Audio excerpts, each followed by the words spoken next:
Баршаңызға сәлем, менің тұрақты көрермендерім және де жаңадан келе жатқан көрермендерім. Бүгінгі видеомызда тәубеге келтірілген түс туралы айтатын боламын. Ғибратты әңгіме.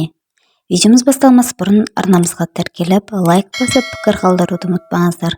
Сіздермен күнделікті жаңа видеоларымды жіберіп алмаңыз. Ал ендеше видеомызды бастайық.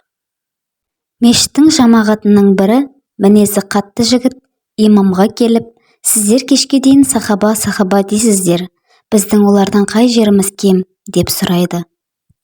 Имам айтады: «Бауырым, олай деп айтпаңыз, біз еш уақытта олардай бола алмаймыз. Өйткені пайғамбарымыздың саллаллаху алейхи уассалам басқалар Алла разылығы үшін Ухуд тауындай алтын садақа берсе де, сахабаларымның Алла жолында берген бір уыс арпа садақасының сауабына да жете алмайды» деген.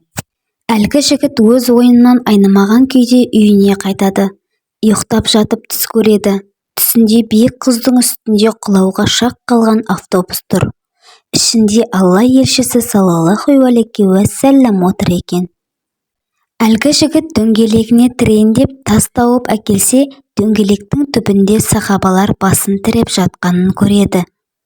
Жігіт тас қоямын деп әлек болып жүрсе, ардақты пайғамбарымыз үшін жанын беруге аянбаған сахабалардың мұндай әрекетін көріп түсінен шошып оянады. Ояна салысымен бірден тәубесіне келіп, Алладан кешірім сұраған екен. Бұл оқиға сахабалардың жасаған амалдарына еш жете алмайтындығымыздың дәлелі. Ал қымбатты көрермендерім, мен сіздермен келесі видеоға дейін қоштасатын боламын. Әрқашан аман саулықта жүріңіздер. Мен сіздерді жақсы көремін.